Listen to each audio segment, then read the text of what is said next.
it's overwhelming, but it's also our jobs. Our job is only going to get harder. It's worrisome. This is something that's unprecedented. Now is not the time to be a cowboy. No one has anything to prove. We're all in this together.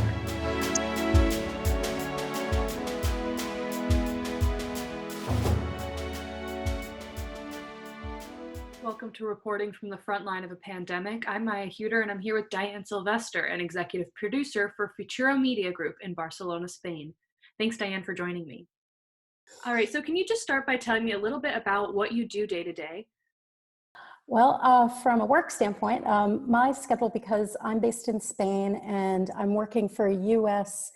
New York City-based news organization, off-kilter and schedule. I sort of end up doing pre-production work in the earlier part of my day, usually around 11 in the morning until about 3 in the afternoon. Around 10 is when my colleagues come online, and I oversee a reporter and producer team.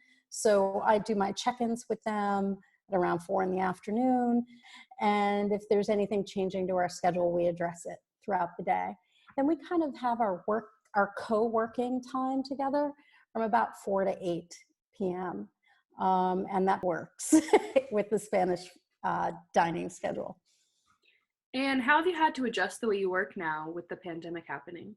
Well, I was already working remotely. In actuality, when things increased on a global scale, I was actually on the other side of the globe. I was in New Zealand. So I was actually 12 hours ahead the day before and having to take meetings at 4 in the morning while I was in New Zealand. But I was accustomed to remote work, and most of the people in my office were not. I sort of began remote and had already sort of worked out how to do that. I've done it in the past. Most of the people in my office had not. So I was able to give them some guidance and insights on how to do it with a larger team. And since you're abroad, how has that felt, being in a different country? I know you probably live there full time, but how has it felt, I know Spain has been really hard hit, being there right now? Yeah, there's a colleague of mine who works for Futuro who's based in New York, but he's from Seville, Spain. And he and I were speaking about how hard it is to be away. It's always hard to be away. I left my hometown when I was young. I sort of have managed to figure out how to be away for most of my life in some form. I think it's when there's a crisis going on, you're used to being able to, you go home. And in this instance, it's not really working that way for a lot of people. And how has your company as a whole dealt with, changing the way that you guys work? Probably at least a week before New York City went through a major shutdown, actually to remote working, and we began 2 weeks before that preparing, because it is an organization that creates an NPR show, a weekly NPR show, casts on day of that week's political news. So we have a high level of production for our team, but it was usually all done in the office adjacent to each other. Our team. And we had to upgrade our servers. We had to have everybody make copies of their drives, make sure everybody had the appropriate, and set up systems for how we would do check projects and how we would do it, literally sending files back and forth rather than walking the drive over to somebody. And you touched on this briefly, but what kind of precautions is your company taking to make sure that everyone stays safe? We are 100% doing our interviews remotely right now. That we started doing that in the middle of February. We stopped doing in-person interviews. So that's our primary. And then the choice to actually ask the staff to work from home is a huge precautionary measure. I'm not saying anything that isn't out there, because Maria Hinojosa, our anchor, has spoken about publicly that she had coronavirus. She went through a bout with it. She didn't go to the hospital. And that developed after everybody had already been working from home. But we're in the middle of New York City, and our people traveling on transportation is dangerous, and we didn't want to do that. Can you tell me a little bit more about the lockdown in Spain and kind of what that's entailed and what that's looked like? When I was in New Zealand, things were getting pretty tough here in Spain. And we managed to get sort of almost one of the last flights out to return. We got back to the beginning of March, like March 9th. And it was an interesting journey in that we flew from New Zealand to Australia through Frankfurt to Barcelona. And we flew on international carriers, New Zealand Air, and also on Lufthansa. Both of those airlines, except they had larger planes than the number of people that were on it. They allowed people to social distance. Their airplane staff had masks and gloves, and they didn't do a lot of service. The US carrier, United, had everybody packed, both planes fully packed, with very few precautions taken. So it was sort of awakening in that. When we arrived in Spain, one of the things that first struck me was we were asked at the airport to get into separate taxi cabs to make our way to our home, and we were required to quarantine for 14 days. And so we figured out how to get this.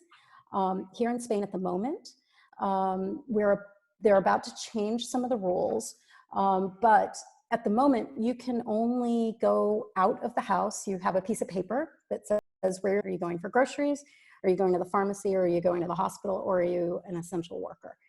You have to carry that with you. It needs to be dated. You date it yourself. And if a police officer asks you, you make sure that you're actually in the area you're supposed to be in. All the parks are closed.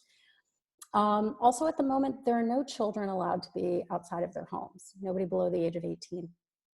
That's about to change next week. But when you go out on the streets, you go to the supermarkets, and there are lines, people distance. They hand out gloves and hand sanitizer at the door of the supermarket.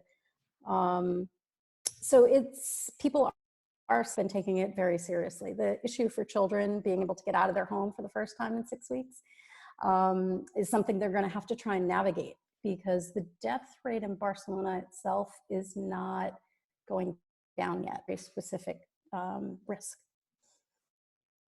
And what has been the hardest part of covering the pandemic? I think it's this combination of a very large amount of information coming from so many locations at once. Reporters, we historically have kind of cut through some of that by putting ourselves in physical placement to specific angles of a story. And in this instance, not being able to do that, we're used to being primary viewers, and sort of having to find a way to actually initiate and rely upon those conversations that are over the phone or via Zoom, and get a real tactile sense of the emotion and feeling in a space. I think right now, from my perspective. And since you said you're used to working remotely, have you found that the balance between work life and home life has been relatively the same, or have you found that it's been a little harder? I think people are really respectful, in some ways more so than previously, because generally speaking, in the past, I've been one of the only people who's remote. And so you sort of struggle to remind people that, puts you off on a different clock. Because everybody is in that position right now, I feel like more people have become way more aware of what it means to provide people space for work-life balance. Being sure to check in with your remote team and make sure that their lives and how their stamina is and how they are doing emotionally, I think is much more present than it has been in the past. The last question is just, what advice do you have for somebody who wants to go into broadcast journalism right now? Journalism it has been and is still undergoing massive shifts in how we gather the news and how we deliver it. So my best advice on your skills, be willing and able to adjust to things as they change. And don't be afraid to be the first person to try something.